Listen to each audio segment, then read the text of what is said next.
Hey everyone, I just want to say good morning. This is Tuesday, April, whatever it is, March 57th. And we are now doing the third installment of the Rise Tribe series. I myself, my name is Jay Tiangco, and I'm a board member here at Rise. What Rise is, for some of you that might not know, we're a nonprofit organization that's pretty much focused on reshaping or reimagining what it is to be a Filipino Canadian. We try and provide networking opportunities and educational opportunities such as this Rise Tribe series here that really puts a spotlight on successful trailblazing Filipino Canadians that are kind of doing their thing in their respective industries. Speaking of trailblazing Filipino Canadians, I have three special guests here with me today. I'm going to have themselves introduce themselves, so to speak, because they can probably do a better job than I can in regards to that. So our first guest is Binky Raymundo. I will throw it to you to introduce yourself, Binky. I'm Binky, and currently I work as a producer for one of the producers for the Toronto Raptors documentary series called Open Gym. I've been with them now. This is now my sixth season, so pretty much been through it all. Been through the highs and lows. Was lucky enough to be around for All Star Weekend, and even luckier enough to be around last year for the whole championship run. Awesome. Uh, we have a vet in the game, so to speak, with us today. Thank you for that, Binky. Our next special guest is a dear friend of mine, Ali Nizam, someone who I've faced many battles with on the court. But lo and behold, he's one of our trailblazers here today. And I will throw it to you, Ali, to introduce yourself. Hey everyone, Ali Nizam, one of the skills trainer for core basketball, doing basketball development in the community, especially in the Filipino community. Um, Basketball is a passion, so it's a pleasure to meet you guys. Thank you. Thank you for joining us, Ali. Last but not least, I've kind of turned the tables on him this morning. He's normally the person that's interviewing people time and time again. Mark Vo, another dear friend of mine, a brother to say the least. Please introduce yourselves. Awesome. Thanks for that, Jay. You guys can also know me as Marky Mark. So I'm one of the co-hosts, producers, and for our local Filipino-Canadian basketball show called Pinoy Bounce on a Filipino TV network. So it's one of the first Filipino-Canadian-based basketball show that's actually nationwide here in Canada. So it's been almost about 3 or 4 years now since we've started it. And it's been great to be a turn on the other side now. No, and thank you. I know all the work that you put in, so thank you for joining us today. I'm gonna throw right into it. Obviously, we selected you guys because you guys are doing amazing things in your respective industries, all within sport. Basketball is something that is a silver lining through all of our lives, to say the least. Whether it be participating, playing on the court, or covering it off the court. That being said, I'm going to ask you, Mark, first and foremost. Was there a time where, or as you're growing up, was there someone that inspired you? Was there a particular time in your career, so to speak, that made you think like, hey, like I love this game. I think it's something that I can do off the court and do professionally as well. It's actually an interesting question from my end because I was around maybe graduating from university. So I went to U of T to finish civil engineering. And I started working full time on a electrical conduit company. And me and my best friend, you guys know him, PJ, we were at a Taste of Manila. So we just happened to run across one of the main brains and producer for Filipino TV. So he kind of pitched this idea of bringing celebrities from Philippines here to play basketball and see if people would watch and pay to see these celebrities to come here and play basketball in Canada. And it's kind of a big, grand idea.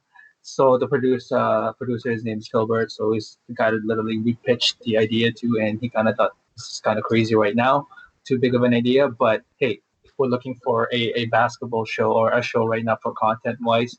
So that's why we kind of pitched our idea of having a basketball show where me and him were the main co-hosts. And that's kind of where it kind of started, kind of just like a side project where we thought, hey, no one has ever done a basketball show here, Filipino Canadian based, where you have hosts that are actually Filipinos. So we tried it for maybe about months, for 4 or 5 months. We were kind of just like figuring it out because we've never done TV series before. We never shot episodes. We never been on camera where we Right. had to shoot. So it kind of a lot of mistakes, a lot of back and forth errors where we just kind of learned upon it. We just kind of fell in love with the fact that God, like there's a learning experience here, but at the same time we saw that there was a niche here. There was sort of a void that we were filling in, and people were recognizing the content that we're producing and the fact that we were providing a voice for a Filipino community that had the passion for basketball and the love for so many different tournaments here in basketball leagues that we realized they wanted to have a voice, and they like that having to see their games or having to be interviewed out there where they can share it to their family and friends in the Philippines. And that's kind of what we felt. There's Dope. just more than just what it is. Yeah. Dope. So you guys just like jumped right into the deep end, it sounds like. Yeah. Okay. So and when was that? How long ago was that? Did you guys start Pinoy Bounce? Oh man, I think this was around 2016, Okay. 2016 year, where it started off as Pinoy crossover, and we went from different branding. So a lot of show formatting, a lot of different types of ideas is kind of that came, and we implemented it to came to what it is now with Pinoy Bounce. Dope. Ali, how about yourself? I know you're more on the court, but was there a time or was there people that were kind of in your circle that kind of inspire you to take the basketball training route? Yeah, I mean, for me, I mean, basketball has always been a thing. It was more an escape for me. It was more life, being able to like, hey, I'm gonna use basketball as just, for me to escape from my adversities. But actually, I worked for Toronto Parks and Rec for 18 years, since I was 16. And I did the basketball programs there, for the Okay. kids, the after school programs. On top of that, that's when, I was always a student at the game. And of course, I met my brother, Shane Denny, being able to learn from him, and also a lot of Humber guys that I grew up with and being able to do all that. So, but for me, my route, it was more about life, with how I grew up. So being able to, I mean, any kind of sport, we always have that sport where we're able to just, go somewhere, shoot a basketball, relieve our stress. And of course, we fell in love with it. We grew up in the Jordan era. So, that intensity, wanting to be more. And then plus, facing yourself, other elite teams here in the city, you want to be able to raise your game and take a little bit more, right? So. Okay, so I guess one could say, like for you, with training, you also kind of use it as an outlet to kind of build upon like the stuff Yeah, that. so I mean, a little bit of my adversity is that I grew up in the Philippines, moved here, met my parents for the first time here. First Wow. time I met my parents, I grew up in an abusive home. Okay. So being able to be in an abusive home, you're either at home or you're out there. So I was that kid that fell in love with the sport, duffel bag and bag. I didn't want to come home. I used to take Fair enough. westbound train just to waste time and Yeah. then just go hoop wherever I want to hoop, right? So that's why it was more of an escape and a passion for me because there's people where that life is built and materializes naturally Yeah. compared to being built. So with me, I'm built this way because this is what life gave me. Yeah. You know what I mean? So For sure. yeah, so that's why I'm very passionate about it because for me, every time I'm on the court, or I'm training outside and so forth, it's like, you know, it's what life gave me, you know, that grind, that grit, like, you know, that relieves stress. So that's It's why, that's oh, why, no, like it's like thank you for sharing that first and foremost. oh, no problem.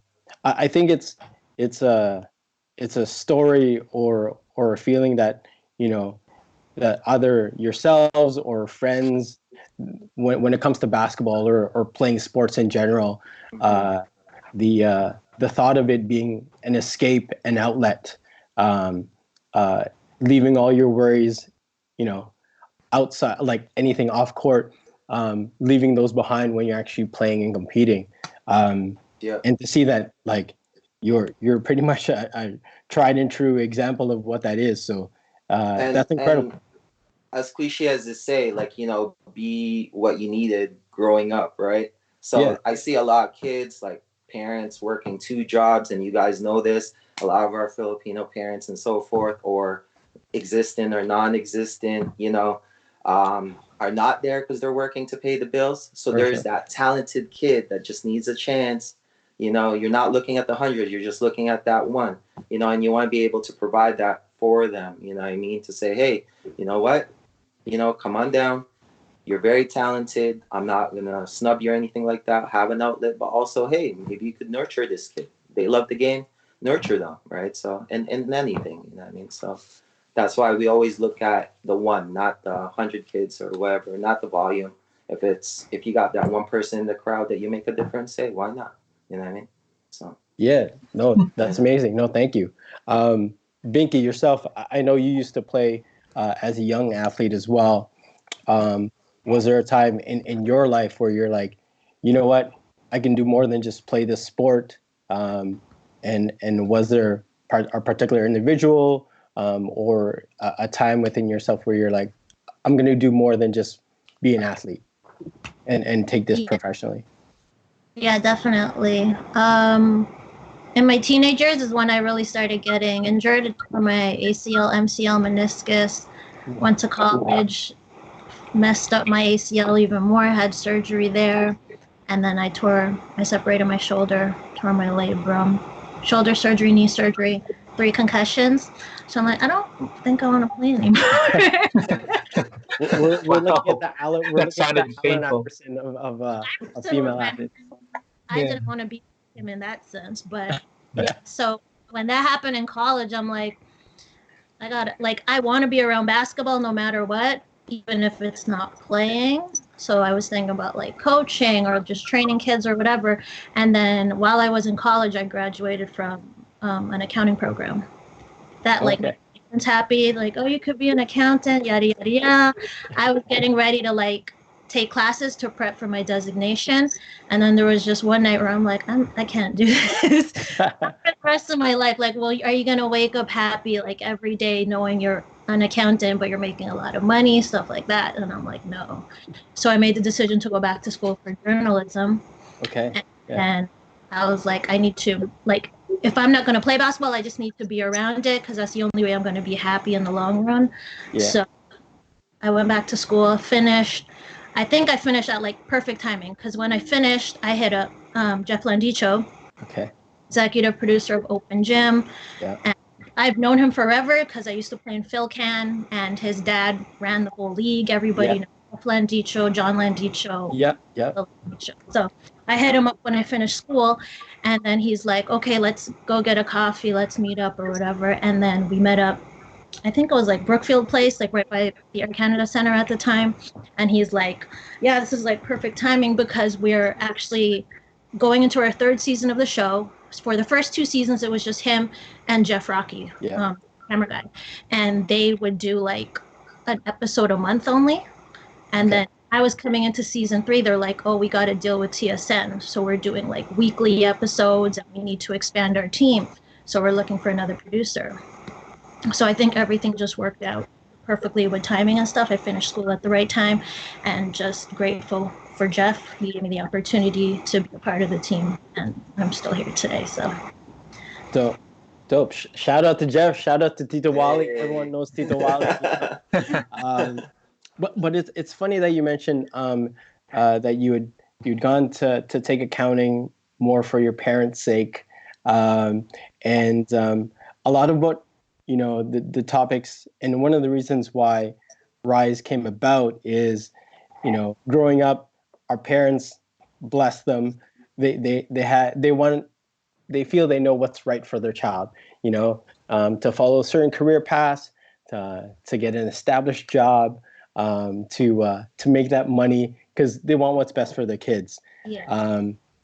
I think it's safe to say that a lot of what we're doing today with our professional careers aren't necessarily what was outlined, or at least projected within our parents' expectations. And that being said, like, can you guys share a bit about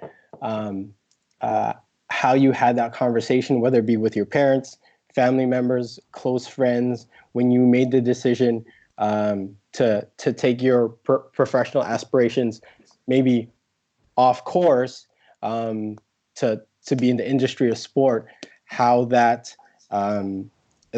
conversation and what the reaction was from your family and friends. Mark, I'll start with you. It's actually a funny conversation because for about maybe 2, 3, 4 seasons of when we had Pinoy Bounce, my mom actually didn't know that I had a show that I do on the side. Okay. So it was more so I wanted to just see it for myself and see where it takes me, because I still had my full time. I still have my full time at this point, but it's just a matter of I wanted to see how I was able to make it of its own. So my mom actually didn't find out through me. She found it out through like my relatives back home, because some of our videos were getting shared back home, and then they saw that, oh, like, hey, that's that's Mark, and then they kind of showed my mom, and then my mom's brother kind of found it out too, because they were just tuning in TV, and they found the channel Filipino TV is just near TFC, so it's just a channel before it. So they just passed by the channel and they saw my face in it, and they kind of just said. So then they told my mom, and then my mom was like, "Wait, I thought this is your job, but what are you doing?" So it's a funny conversation, but I'm lucky because my mom has been very supportive of my decisions. So she never pressured me to study a certain thing or to be certain profession. So I did engineering because I wanted to study engineering. Okay. And I did full-time engineering because I wanted to, but then the sport of basketball was something I did, and she never really stopped me from really pursuing the things that I wanted to do. So she's always been that kind of supportive parent, and I think she kind of understood because to her, she just see that as long as I'm making decisions that is uh, for myself and not because of other people's pressure, she just wanted to have that for me. So that's one of the things that I feel blessed, and to have that opportunity to just pursue the things that I wanted, even if it fails, even if it goes well. At least I knew that I tried it for myself and I made that choice. Dope. And it's always key to have that support system, right? So I'm sure that definitely makes the path easier, the transition easier, if it's something that you want to follow, knowing that you have the support of your family, for sure. Ali, how about yourself? Was it a difficult conversation? No, family's non-existent to me. I mean, we all go through the adversity. My family for me is friends and the people around you. For sure. You guys are considered family of what you guys do. So how I grew up is, how can I turn a negative to a positive, but also just understanding myself, and how do I, piece it together? How do I keep evolving? How can I build myself? So, I mean, I went through all kinds of paths, different jobs, 2 jobs, 3 jobs, but the thing that was consistent was basketball all the time. So, and that's where, hey, you know what? If this is consistent to me, why not? You know what I mean? So that's always been, and from the years, I always been that guy. Yeah, for sure. Yeah. No. So. And I guess you can say, like, it makes it even sweeter to know that, like, hey, sometimes if you're doing this on your own, without necessarily the help of anyone, when you actually attain it and get to a spot where, like, you feel like you've accomplished or accomplished that goal, I think it makes it that much better. So, no, thank you for sharing that. No, definitely. Binky, you had mentioned that you had gone to accounting. I'm sure your parents were setting like, oh, Binky's set, she's good, she's got her job, we don't have to worry. And then it's like, oh, by the way, I'm gonna take school in like communications, and this is the route that I'm now going. I know that if I was to have that conversation with my parents, my dad would be like, basketball and sport is something you play, not necessarily something you work or do for work. So how was that conversation for you?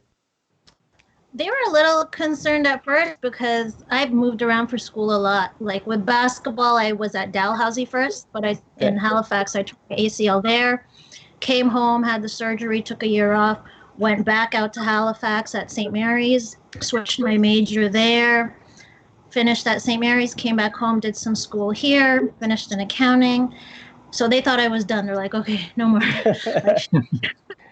And I told them, I was like, when in the morning after that one night, I decided to switch. I told them I wanted to go back to school. They're like, oh my God, like, really? And I told them exactly what I can see myself doing. And then they were on board because they saw that it's basketball. They're like, that's literally the only thing she likes. She doesn't like anything else. So we're on board. We'll support it. My siblings and my friends, they're like, okay, good. Thank God, because we could not see you as an accountant. There's like no way. Fair enough. Yeah. Everybody was on board. They were all in my corner. They're still supporting me today. So it's all good. Awesome.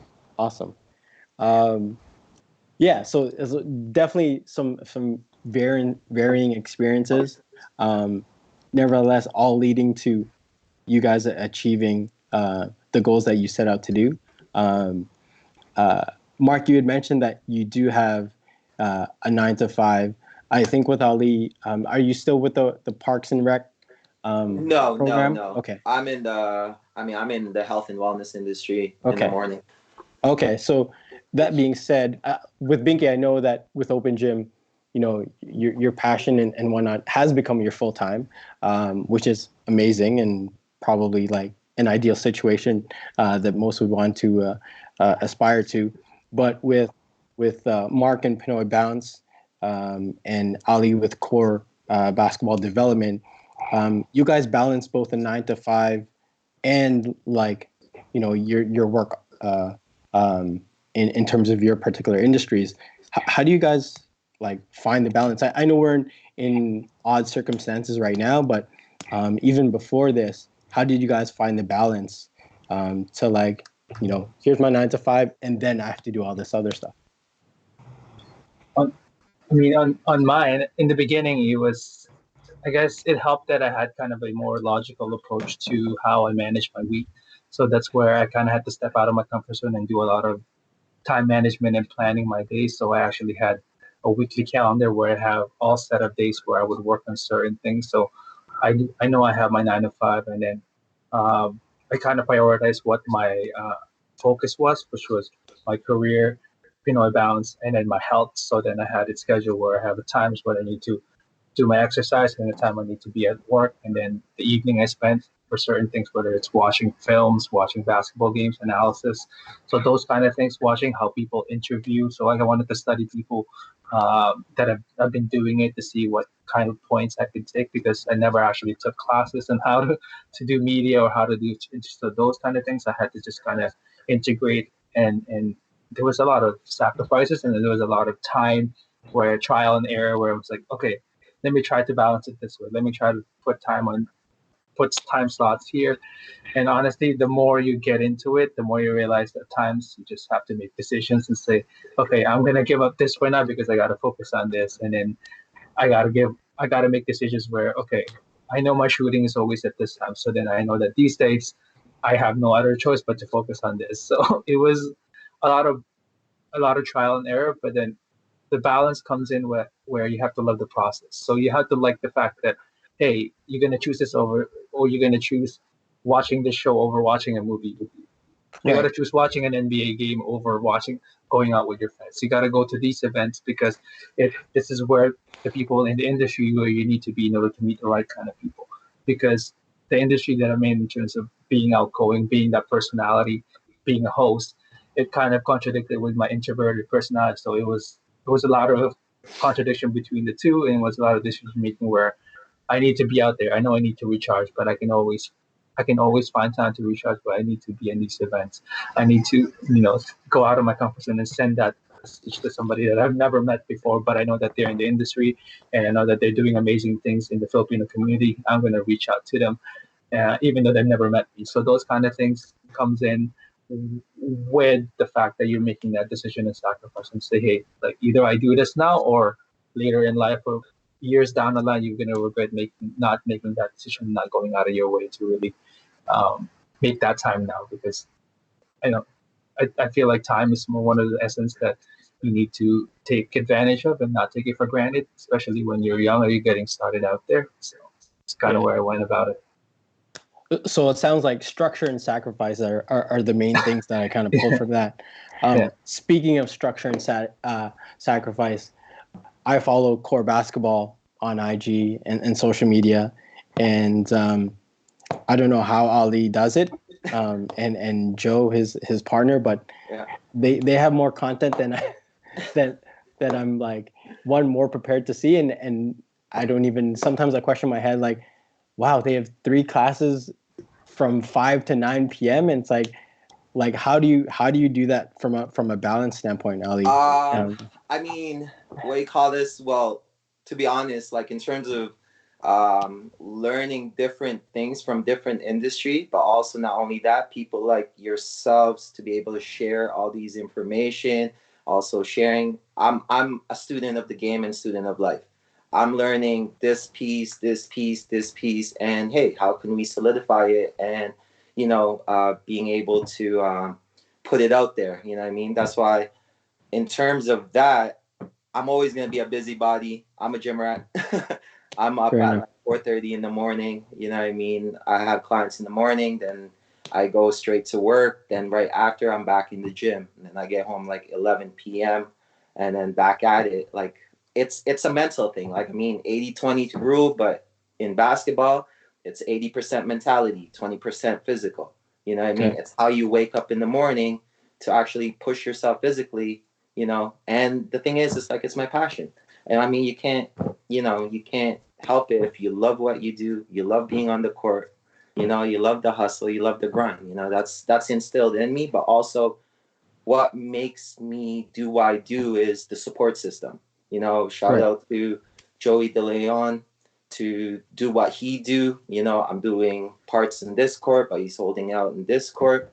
My friends, people around me. I mean, we are not what we are, other than, our home, people around us, you know what I mean, to be able to build all that. So that's why I keep saying, hey, you know what? It's not about me. It's about you, but it's also about us together, community. I'm always about that, right? So, but other than that, like, I mean, we try to practice everything, mental state of mind, physical, what you call this, time for yourself, and how else can we elevate it the next day, you know what I mean? So lots of water.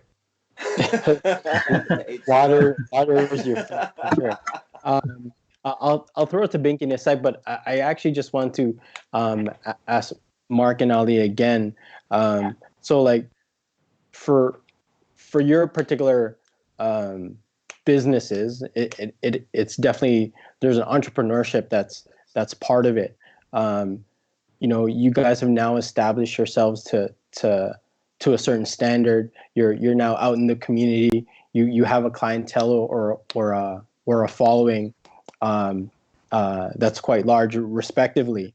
But can you guys talk about, especially for those that are trying to do this very similar things when it comes to starting your own thing?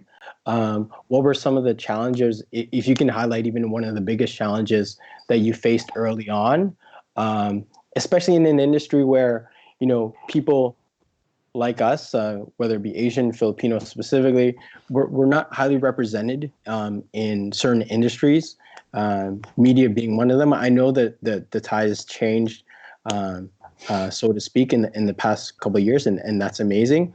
But can you highlight one biggest challenge that you guys faced starting out? And go ahead, Mark. Yeah, I can start it off. So one of the biggest challenges that I faced starting off with this was the fact that nobody really knew us. So Yeah. to build a brand starting from scratch is probably one of the hardest thing. Um, and also the fact that I wasn't as involved in the Philippine community growing up. So I moved here, I think, back in 2005. So it was just me, my mom, and my sister here. The only reason why I was able to get into the Philippine community was through my best friend, PJ. So that's how I kind of saw what the community was like here in Canada. And that's how I built kind of my connection to, but I wasn't as involved in it even through school as well. So through our show, I was kind of exposed and I was able to be thrown into the fire and the sharks and say, hey, you have an outlet now where you can reach out. You have a purpose and in a sense of a reason to go out there and reach out to the Philippine community. So it was really getting out and started. So through Rise Tribe, we were able to kind of meet you guys, and you guys kind of helped us lead into so many different networks and to reach out to so many different people. So that getting our name out there was the hardest because we were reaching out to say, hey, I want to reach out to a certain individual to interview and to get to know and to get to know their story. You have to build that credibility. So that slow grind process of going from one person that leads to another person, and then that person leads us to another person. That was the grind. That was kind of the hardest to do when you have to balance your 9 to 5, and then you have to go out there and actually do that too. That was the That's right. hardest, but it was the most rewarding because you know that when you find out the community here, it's a lot of the culture is collaboration, teamwork, and helping each other, which was Yeah. a lot different than the culture back home when there's this crab mentality that everybody kind of wants to do, wants to see you do good, but not do better than them was something so different Yeah. here. And to see that here and I resonated with it. I just, even though it was hard to do, it was fun and rewarding because you know that everybody here has their own thing, but then they don't mind helping out and reaching out and really leading you to certain contacts with certain people that can get you to a certain spot where you need to be in order to succeed or in order to be able to do what you set up there to do. Yeah, and I think even with regards to Rise Tribe, what we found starting out is, yes, there's that mentality of like, especially when it comes to Filipinos, it's like, yeah, we want you to do good, but not too good, or if it doesn't include me, they want a certain ceiling in regards to that. But what we have found out, at least from Rise, and obviously meeting with you, and throughout our networks, is people are really, wanting to help you out, and like network for you, or and support you, just to build the community, because there's this void, right, of like, our voices aren't being told, and like it just makes it easier. Like, why not help out if you can, right? Um, how about you, Ali? And Binky, I haven't forgotten about you. I'll ask you something shortly. But Ali, with regards to one of the biggest challenges you faced, like being a trainer in, arguably an industry where there's competition, right? What was the hardest thing for you to kind of break Um, through? the first thing is mentality. I came in here with no egos. I wasn't here for myself. I was here generally when we started out. I was here for others. I was more like the engine because I know, Right. whatever you need me to do, I'm here, but also student of the game. It's like, hey, how can we take it up a notch? What do we need to work on? This and that. And I was a firm believer of course, you don't know how people are going to respond, but I was blessed that people already knew me in the community, and I Mhm. was consistent with myself and whatever I do to this day. I'm gonna be that. Like I said, I'm a gym rat. I'm gonna be that guy in the gym from day one to now or whatever. And I believed in the power of one. You know what I mean? If it takes that one person just come in the gym, hey, we made a difference. Right. But sometimes that one person could be yourself. You know what I mean? Are For you sure. enjoying what you're doing? Are you pushing yourself hard enough? You know what I mean?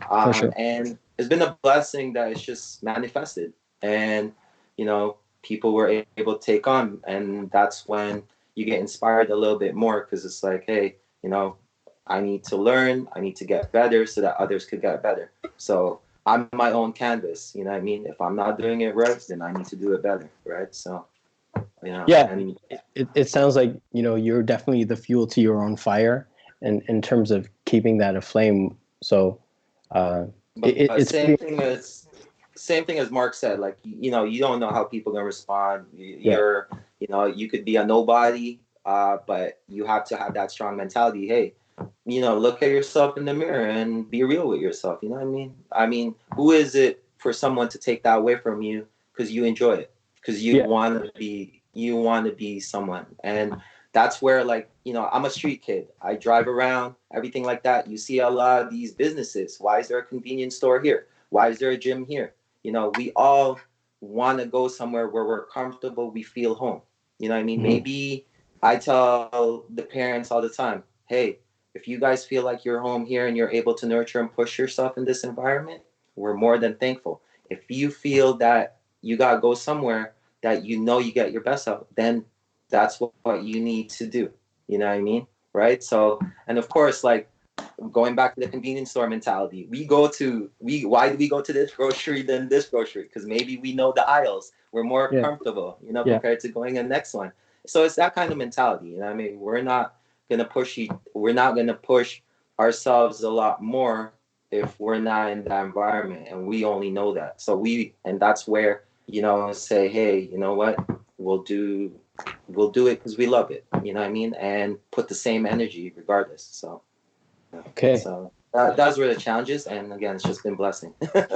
Ali got me all up in my feels, like he's inspired.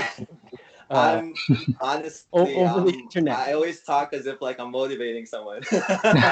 And it seems It's like working. It's working. yeah, you're in the right industry to do that. Uh, Obviously, we're here via web conferencing. We're in different locations. The current climate of the world is making it as such with COVID-19 that's apparent throughout the world. That being said, as we all know, public events in the city, abroad have all been canceled. The beloved NBA season has been suspended indefinitely. And like social or physical interaction is at a distance at best. This is what we're doing now to communicate with our friends, family, coworkers, whatnot. With these unprecedented times, how has this affected? And I'll ask Binky this first. How has this affected, like, one, your daily life, and two, in terms of your work?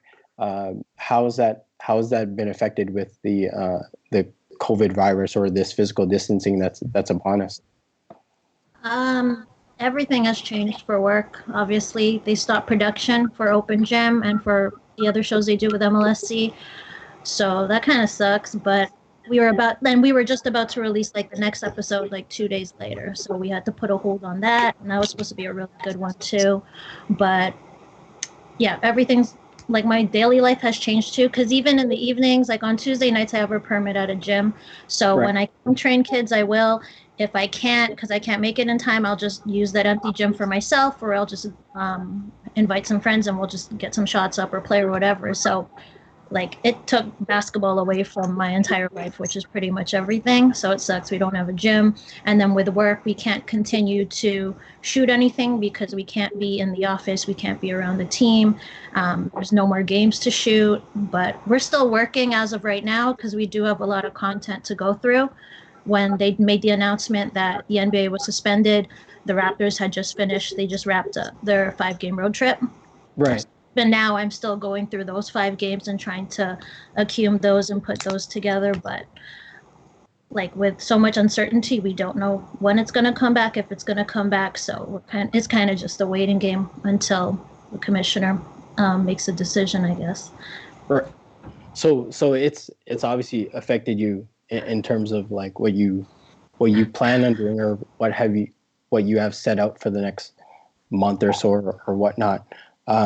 But it's good to hear that you are still working with the team, and hopefully this doesn't last as long as it is projected to. But Mark, with you, like, I know you guys curate content like weekly as well, similar to Binky and her team. How has this affected you? I know we had a question from Superfan Mo, noting that you're in the studio a lot of the time with some of the content you create. How is that affected? I don't know if you still have access to the studio, how you guys are creating content. What are you guys doing, and how's this affected you guys? Yeah, well, it has affected us significantly with regards to the fact that we can't do our studio time anymore, and basically every one of our producers as well has to work from home. So in terms of shooting episodes, we had to put that on hold. But the good thing is that the way we've structured our brand and image, at times it's not even our content from our studio that we can post out there and provide to our followers. At times it's just getting our community involved together. And one of the things that we did, we kind of have to get creative now in terms of contents that you can produce and content that you can provide to your followers. So one thing that we did was we took one of the challenge that I think Mark and you guys did, and we kind of made one of our own. So we're kind of just providing kind of creative ways to provide entertainment to our audience, because now that we can't provide content, we can't shoot our own episodes anymore. So Okay. we also had a lot of footage from all our previous episodes of our interviews. So what I'm doing is I'm just kind of running down them and kind of just bringing back this, using a throwback kind of idea, just to get back all these interviews that we've done. I was going to use one of Binky's episodes that we shot like years ago. So just to kind of bring it back to because a lot of people at times, if it's good content, high quality content, they don't mind rewatching it again. It's the same thing that NBA and other basketball pages use. They would bring back like memories of certain players, of the game that they played, or like the shot they did or a dunk. So it's that's kind of the power of having good content, is that you can always repost it again and people will still be watching it. That's fair. Like you definitely have to be creative. The good, I guess the benefit for you is that we still have we still have social media.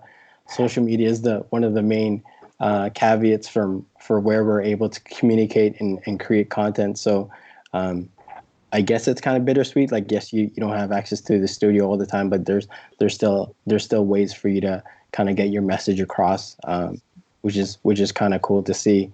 Ali, like with your work, you're hands-on in the gym type of person. Yeah. How have you guys, adapted and transitioned to keep your clients engaged throughout this time? I mean, originally it was a good break, to be honest with you. Okay. I was selfless with my time, but I gained a lot of perspective of it. So it's like mentally you're like, okay, how are we going to reflect on this, redefine and reinvent, right?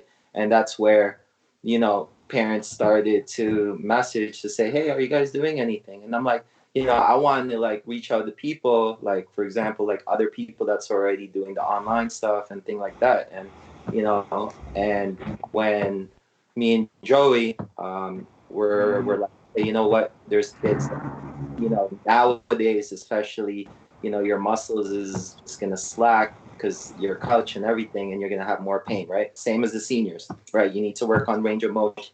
So we're like, okay, you know what? Let's put out some content. Let's run. So we're running our Instagram page as if we're doing our classes. We're going to do our beginners. We're going to do our advanced Monday and Wednesdays. Tuesday, we're doing our strength and conditioning. Thursday, we're doing our recovery. And then on Friday, we're just having fun with it. And we reach out to the kids, and we're doing video workouts with them. Gave them a full schedule of the week. We're doing twice a week video calls with them. So we're doing twice a week workouts. I'm calling them for video workouts. Joey's calling them afterwards for their recovery. So we're doing about an hour and a half workout, 30 to 45-minute recovery after the fact, and then coaching them in terms of like, hey, do your basketball workouts, come back to us, and then so that we could look at your range of motion, the level, high, lows, all that stuff. So we're still, it's great because you're able to look at it this way, but also share it with people too. So it's been great. So yeah, just enjoying it. So yeah, you're definitely keeping it moving, it seems. So yeah. And engaging, your clients for sure. And I guess you kind of have to this day. with the way everything is right now. So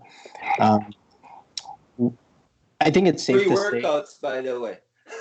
fair enough, fair enough. Not monetizing anything, no, and that's the selflessness in you, right? I think it's safe to say that all you guys are kind of, a focus of Rise is to build within the Filipino community. I think it's clear that all you guys are kind of doing that in your own respective ways, which is great to see. So, like, first and foremost, I just want to say thank you for your efforts in that, because, like, it's with the Rise, it's something we feel is something that's very necessary for our community. We don't always have role models on screen to be able to use as idols, so to speak, in terms of finding that inspiration. So I know individually what you guys are doing. It's providing that, whether that be from a content standpoint or a hands-on training standpoint, with your training as well. So, like, I have to commend you guys for doing that, and thank you guys first and foremost. Kind of transitioning outside of work, let's just say, but keeping it within Filipino basketball. I don't know if you guys have seen, but there's a certain basketball player, young basketball player that's made waves, whether it be social media and basketball circles in general. It's his name's Kai Soto, out of the Philippines. He's a 7'2", if I'm not mistaken, high school Filipino basketball player that's currently playing at IMG this season. I don't know if you guys have seen footage of him, but kind of wanted to get your thoughts on him possibly being the first full Filipino to be able to make it to the NBA.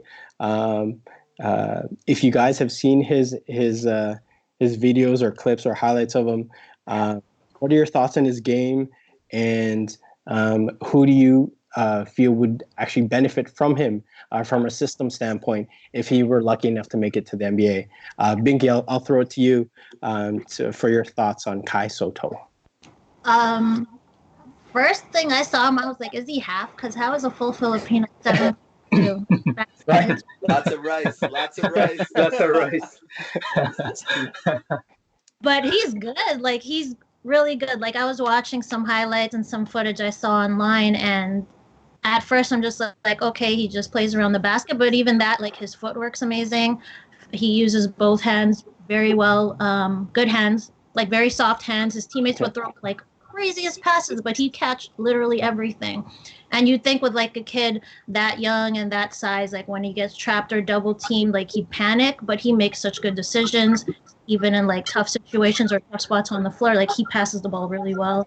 And then when I saw a lot of like post game stuff, I'm like, okay, I think he would need to develop more of a face up game or something, like some kind of mid range jumper. And then I saw him shooting threes, pump fake drive, dunking on everybody, like running the floor. So I'm like, okay, he's good. And as long as he continues to develop, I think he could. And he bulks up a bit, gets stronger, which will come with time. But I think he can definitely make it. Like, sorry? No, I was gonna say, if you're his agent and wanted, with the type of game that you described of him, if you were to see him on a team, what team do you think would benefit him and the team right out the gate? For selfish reasons, here in Toronto, so Raj can do. I had a feeling I was gonna come. But in terms of his game, like, it's hard to pick just one, because I think he can fit a lot of different systems because he's very versatile. Okay. Yeah. Yeah. I'm not sure exactly. I'd like him here in Toronto. Yeah. And for us, it would, for selfish reasons as well, like, the next Rise Tribe Filipino Heritage game could be brought to the next level if he was on the team. That's for sure. I am going to transition to another question. We actually got a question from one of our subscribers or followers, and it's still obviously basketball related. Ali, this is for you. Can you name your top 5 past, present, or future Filipino Canadian basketball players of all This I time. want to hear. Yeah. Yeah, Wait, for sure. Can I put J Tiangco there?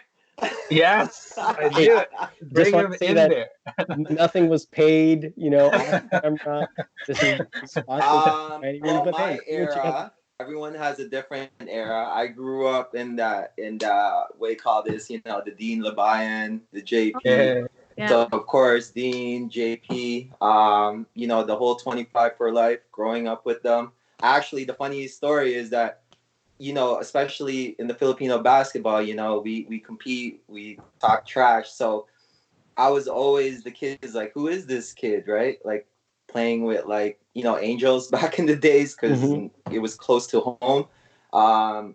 But mentality, I wasn't that typical Filipino player, elbows, that holds and everything like that. And I want to learn a lot more. So facing them and like every time facing them, Dean's on me. But I took it to him, you know what I mean, and competed. And that's what I miss about the game. The game has changed so much.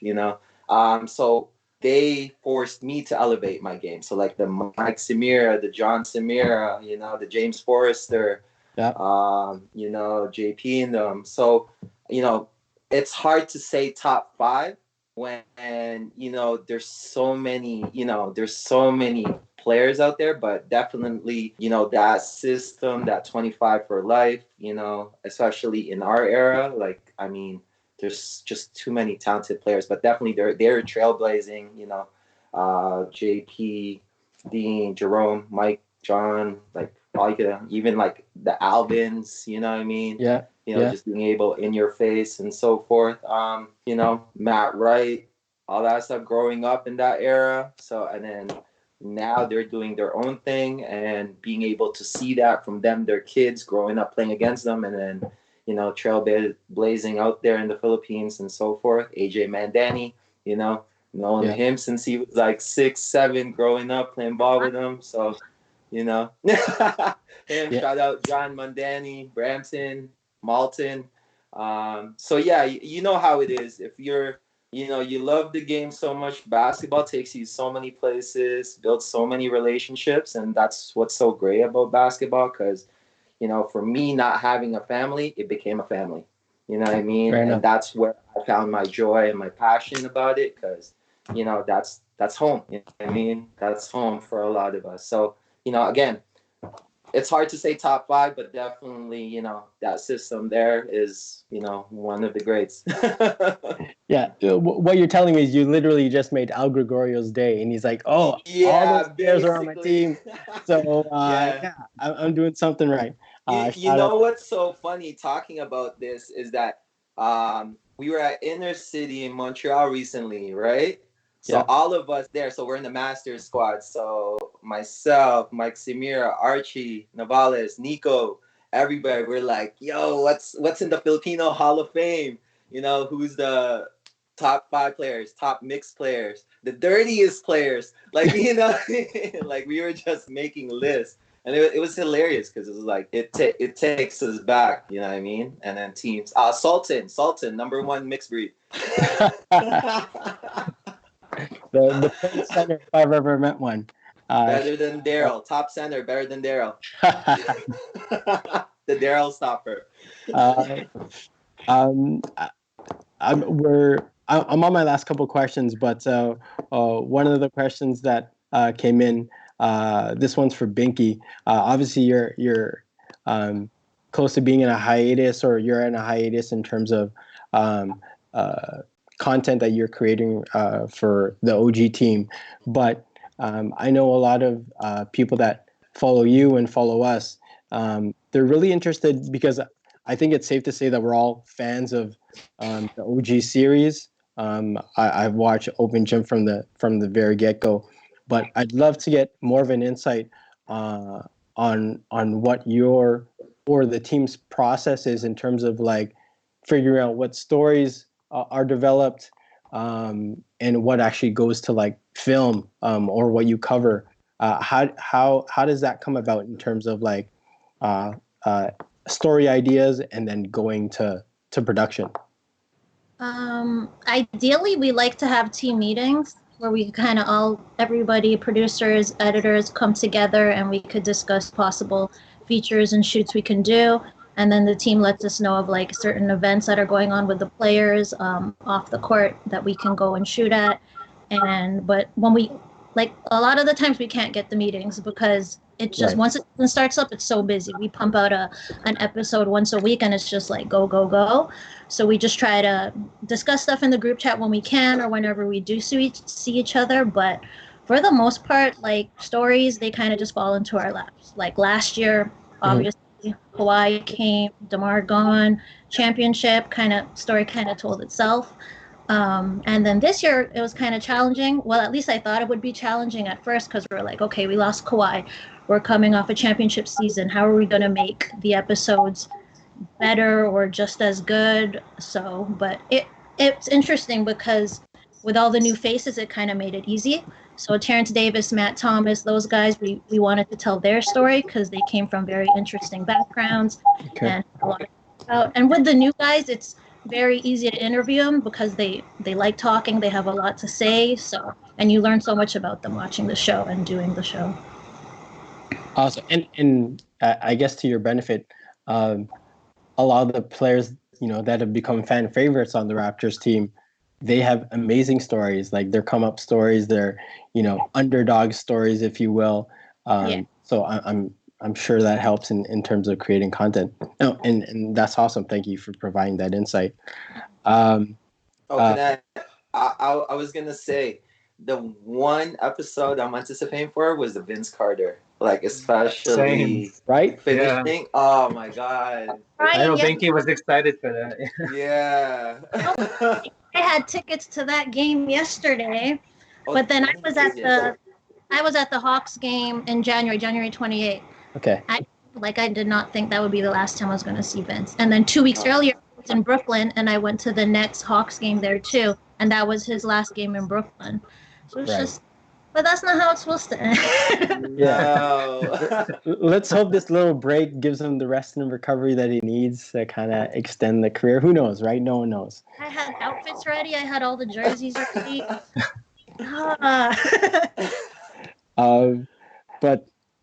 But yeah, like, no one knows what comes tomorrow, and this might all change. It might not. Who knows? But one last question for Mark. This actually came from Mark Zweedy. A couple of these questions came from him. Similar to what Binky had alluded in terms of OG's process and creating content. How do you guys decide who you guys are going to interview, what stories you're going to cover, what content you're going to create? Do you guys have a process with you and your team on how that gets sorted out? Yeah. So with regards to stories that we wanted to, it helped that that mostly revolved around my personality. I was a very curious person. I was very interested in just really getting to know people's story and their basketball, their game, their life into getting into basketball, and what has led, what the game of basketball has done to their life and their career. So that kind of, I guess, my personality and my curiosity has kind of shaped the way Pinoy Bounce really has evolved to. And so I was the kind of person this person is doing something in the community. There's a reason why they're doing certain things in the community. And I wanted to get that story out there. And it became more than me at a point where there became a mission for Pinoy Bounce to really get everyone's story out there that's in the community. Because that has led me to really meet people like Jeff and Dicho, who I reached out to directly to get his story out there about for Dean's story about how his story of getting into the Philippines, how nobody knew why he had to go back and nobody knew why he didn't end up going back in the Philippines. The story of the 25 for life. Those kind of stories that are told within you guys. Like, I never heard of this because I moved here around 2005. So this were all the stories, were kind of the legends in the Filipino community playing basketball. So those kind of stories I just became so into and intrigued by, and that's kind of how it led me to really getting to know about, like, Jay, how I brought you in, your stories with basketball, Mark's story too, where I brought him in, Adams, all these people that are in the community doing amazing things. They had a backstory, And to me, I just wanted it from one person. It led me to another person that it connected to, and it brings out the story of them. I mean, even James Forrester, when I had him in the show, his story about his injury and how it's led him for all these different types of paths. And I guess for us, I was just the kind of person that if I saw that the person had an interesting story, I would just reach out to them and just kind of schedule a one-on-one. Even a good question with Jesse too, who did story with Mega City Basketball and how that came about. It came from me and my curiosity of just getting to know these episodes and getting that shared out there into the community, because I didn't see how much of a following it could have when people actually get a chance to hear their story and all their friends and the people that they used to play basketball with, and their families back home getting to hear that story. It it became more than just what I envisioned it to be. So the way we go about it is that I just keep having people on social media. I follow them and I see what they're doing. I say, oh, this person know this person, and I will just reach out to them and say, hey, like, come to the stock ball, and then let me hear your story about how you got into basketball and what has that led you into your professional career, in terms of your friends, your family. What has basketball has done for you as a person? So you're essentially a fan creating content Yeah. that you want to see, essentially, right? So, Mhm. and I think that probably helps in terms of as you mentioned, putting together all these stories for people that like half the stuff that you mentioned. I was thinking the exact same thing. So thank you, thank you for following that process, because at least for me, it opened my eyes in terms of you know getting insight to some of the people within our community and their amazing, unique stories. So I want to open this last question up to all of you, and feel free to kind of jump in as you see fit. But as we mentioned throughout the whole call, you guys all have your specific journeys, your ways that you got into the industry and whatnot. For that one person that's kind of wanting to do the same thing, wanting to follow in your footsteps, whether it's they've been following you on social media or they see this and they're like, you've opened their eyes in terms of like, oh wait, that's actually an option. What advice would you give to them, for them either starting their own thing or following what you guys did in terms of following their passions? Could you give one tidbit of advice to that young person that's maybe not sure of where to go, getting pressure from their parents to follow so and so industries, but may not have a love for that particular thing? I will throw it to Binky. For anyone wanting to get into the industry, I don't even think this just applies to if you want to be in the media or production, even for like something like what Ali was saying earlier. You just you got to work hard. Like even with his training, like he's training these kids who are willing to learn, who want to learn, who want to be better. So you need to make yourself better still. You need to work on your game still. So with my job, you just want to keep working at your craft and get better at it, and you got to be confident, and confidence comes as long as you're putting in. So with that, I'd say, yeah, just have the confidence, make a lot of connections, talk to a lot of people, ask a lot of questions so you can get better, so you can learn a lot about the business. And yeah, and even like it would help to have a mentor as well, just someone there to guide you and show you the way. But other than that, just take criticism well. Don't use it as something to put you down, but more so to make you even better. Thank you. Also, Wise words. Ali, how about yourself? I mean, echoing what Binky said, be confident, but not only that, be consistent. You know what I mean? And believe in yourself. Don't lie to yourself that you're one thing, but you're another. Also, like I say, it's like, hey, if you're only doing it once a week, that's a hobby. You know what I mean? If you're doing it every time, then, this is something that you really enjoy. You know what I mean? So, and, just be yourself. You know what I mean? Authenticity and, people know who you are. and you know what I mean, and just enjoy the process, as Mark said. You know what I mean, and Enjoy it, and consistency is key for sure. enjoy and consistency. Yes. Mark, how about yourself? Any advice for someone that's wanting to kind of do something similar to what you're doing? Probably mine would be something from my experience as well, was the confidence out there, even though you don't have it, you don't have something going on yet. When you're starting from scratch. Just believe that you deserve that conversation, or you deserve to be able to message any person that you feel deep that, hey, I want to get your story out. I know you don't know me yet, you've never met me, but we'll get to know each other soon enough. So that kind of confidence really helped. And from my experience as well, one thing is probably the fact that you have to do it for yourself. So when I started this, I was still young with my best friend, and we just thought, hey, this is awesome. We have a basketball show. Everybody's gonna know us, or we're gonna, set out there. We're gonna be this. We're gonna be that. And throughout it, as you grow upon it, you kind of realize, like, with people getting to know you, you're being on a TV show, you're being on a camera. It's not as important as really the purpose of why you're doing it for yourself.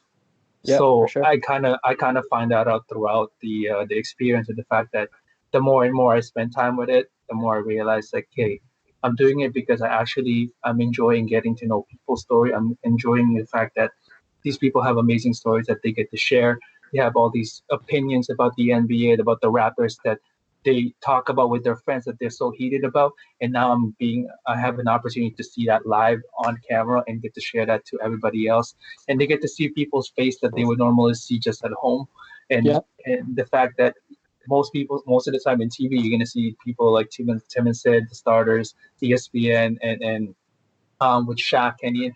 But now you get to see Filipinos, Asians that actually have the same knowledge, maybe even more passion about the game, getting to share their opinions about the NBA, about the Raptors, getting their stories out there about how they got into basketball, what has basketball had done for them. That became more of what it is, and the fact that you have to do it really for yourself, because there'll be times where you're going to be going to a shoot where you just don't even feel like it, or you Yeah. had a long day at work, or there's something happened with your family, and you still have to go out there and provide quality content where it becomes more of a passion and love that takes over, and it just became more beyond of what it is for me, but more of what it is for the community that you're really representing here, right? Yeah, So, and you get out what you put into it, so to speak. Especially as you do it for yourself. To add on to it, and we all been through this. People got to embrace the highs, but also embrace the lows. You know what I Yeah. mean? Sometimes there's consistency where, hey, oh my God, we're taking you up here. And then when the lows happen, people don't anticipate it. You know what I Right. mean? Every day is different. Every year is different. Like I said, with the state that we're on, people probably had their 2020 vision on point, Yeah. calendars written Yeah. down, and then all of a sudden we're back to square one, Yeah. right? So it's those things that you have to anticipate everything. It's like, it's not what it seems sometimes, but at the same time, when it happens, enjoy it. You know what I mean? So For sure. And I think the main messages throughout this whole talk is, obviously having the confidence and the belief in yourself to kind of start those initial conversations, reach out to that certain someone that might be able to open a door for you. Know that you are deserving to be able to follow these aspirations and attain these goals for yourself. And then, as you mentioned, embrace the lows as much as you do the highs. Are building blocks that I think, whether it be in sport or any industry, for that matter, that create those building blocks for success. So thank you for providing those words of wisdom on this call. The last part that I want to share with the community, and this is more for self-promotion on your end, guys. I don't know if you guys have seen the Hot Ones, that show, the Hot Ones, where they eat hot wings and whatnot. But this is part of the show where you promote yourself, tell people where they can find you on social, let us know what you're working on, and what's maybe up next for your particular team. And last but not least, you got to tell us what your favorite Filipino dish is. So Binky, let us know. Let the people know where they can find you on social and what your favorite dish is and what's up next for you. Social on Instagram, I'm at Binky Smalls. What's next for us? We don't know with Open Gym. We're waiting for an answer from the league, but we're still working. So if we do have to put something out there, we got a lot of stuff ready. Okay. And in terms of my favorite Filipino food is my dad's, specifically my dad's sinigang. Team Sinigang. Wow. And that's because my dad made it like growing up, he's always made it for us, but his Jamaican friend would make this like pepper sauce and give it to him like all the time. And my dad would just throw that in. And I love spicy food, and that would like set your mouth on fire. Is it what kind of sinigang? Is it pork or pork or Fish. fish? I think there's different type of Pork. All right. Pork. I'm noting the hot sauce to add to the How about you, Ali? Where can people find you, and what's up next for basketball development? I mean, on Instagram, core.basketball. My personal, ali.nzmxx. I actually put XX. It was like Ali Nizam. I put XX because I want to remind myself, is like, hey, people are always counting you out. So for sure. I was going to ask you about your name. Well, yeah, you know what? There's so many Indian guys that have Ali Nizam. So being half Sri Lankan Filipino, it's tough. Okay. You know what I mean? So we're putting out content Monday, Wednesdays for beginners in advance, Tuesday strength and conditioning workouts, Thursday recovery workouts.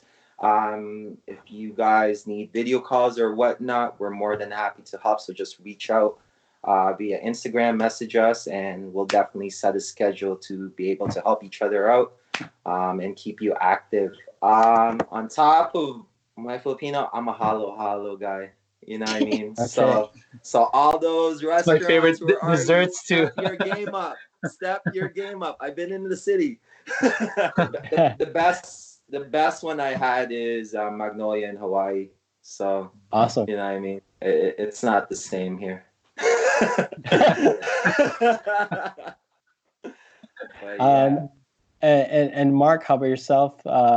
How can people find you on social? What does Pinoy Bounce have on tap? And what's your favorite Filipino dish? Awesome. Yeah. So for all you guys out there, you can find our main page for our show at Pinoy Bounce. We're on YouTube. We're also on Facebook and on Instagram. So there's where you can find all our content basketball wise. At times it's random, but at times it's straight up content with our show. So you can find us there. My personal one is at _Marky.Mark. So that's where you can find me posting random videos as well. So in terms of what's up next for us, we have some really good content that we want to really get out there. So I've had some plans of getting a couple of episodes. So when all this is over, social distancing is done, I want to get into getting more shoot and content. And Ali, we'll keep in touch because I do want to get your story out there too. So we'll keep that in mind. Once this is all over, we can shoot in the studio. I want to get in the studio with you and get your stories out there.